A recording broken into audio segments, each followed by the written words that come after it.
Banhada pelo Mar Báltico e limitada pelo Golfo da Finlândia, a Estônia, ex-república soviética, é repleta de castelos e antigas igrejas. Mas, além das belas paisagens rochosas, este pequeno país é um exemplo de prosperidade. Mas nem sempre foi assim, pois esta pequena nação passou 51 anos sob o terrível jugo do comunismo, e com as políticas adequadas aceleraram significativamente o seu desenvolvimento. Veja como isso aconteceu. No dia 20 de agosto de 1991, a Estônia se tornou independente após inúmeras lutas. O país estava um verdadeiro caos.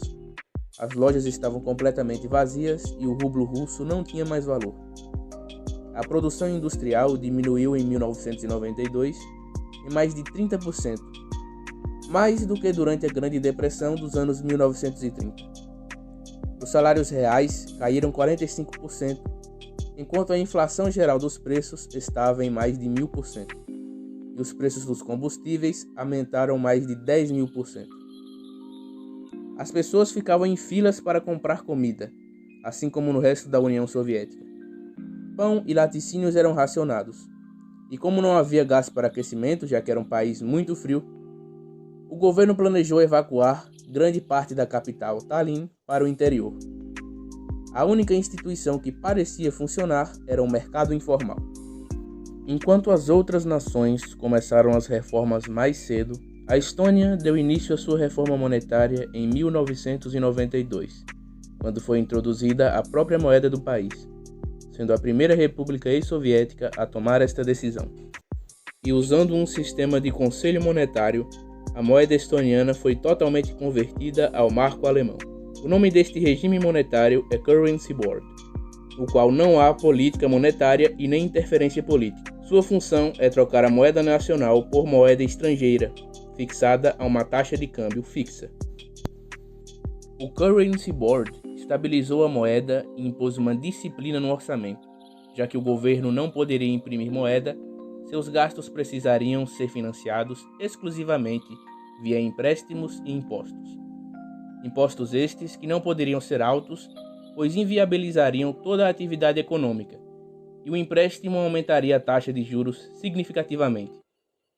Por isso, o governo da Estônia foi obrigado a se autorrestringir, jamais gastando mais do que arrecadava.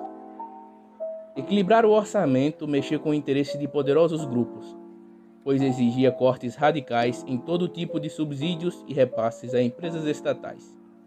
E, acima de tudo, privatização das mesmas. Mas, apesar disso, o parlamento se organizou e conseguiu, além de fazer os cortes, passar uma lei que proibia o Congresso de apresentar um orçamento deficitário. Essa lei fez com que o orçamento equilibrado se tornasse uma marca da Estônia. O governo tem uma dívida de apenas 9% do PIB, sendo muito responsável com o dinheiro da população. O corte de subsídios enviou uma mensagem simples, clara e direta para os dinossauros industriais da era soviética. Comecem a trabalhar produtivamente ou morram. Todos os bancos estatais foram privatizados e os privados não foram socorridos. Como resultado, a Estônia tem hoje o sistema bancário mais eficaz dos Bálticos.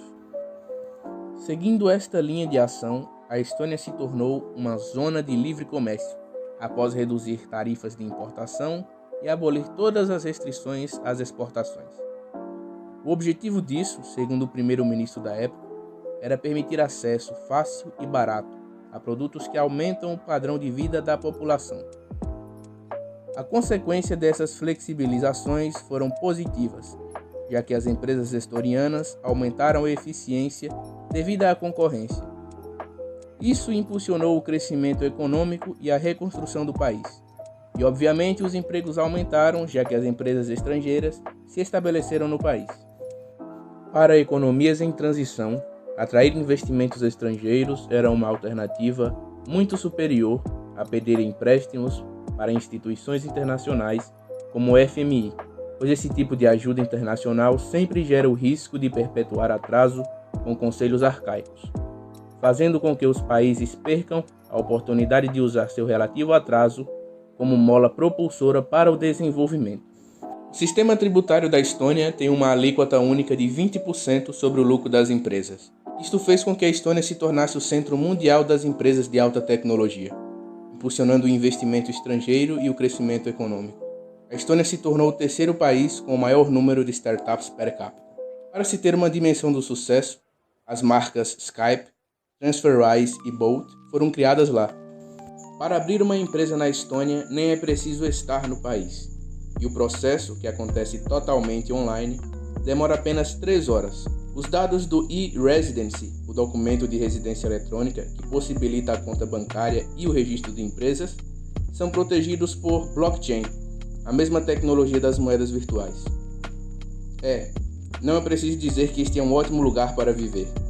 O IDH da Estônia tem 0,812 pontos e uma expectativa de vida de 77 anos. Obviamente, todas estas inovadoras startups possuem pessoas altamente capacitadas. E só é assim porque o país tem um ensino de excelência, gratuita do básico ao superior. Isso faz o país figurar em 4º lugar no ranking do PISA, em ciência, leitura e matemática.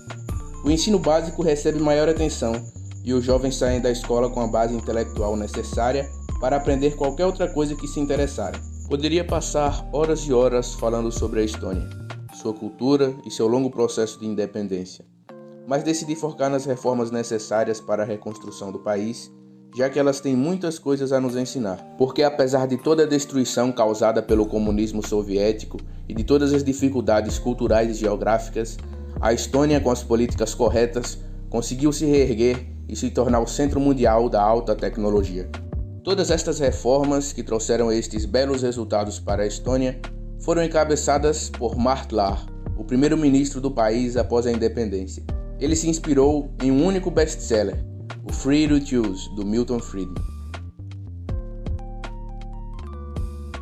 Se gostou do vídeo, se inscreva no canal e ative o sininho para receber as notificações.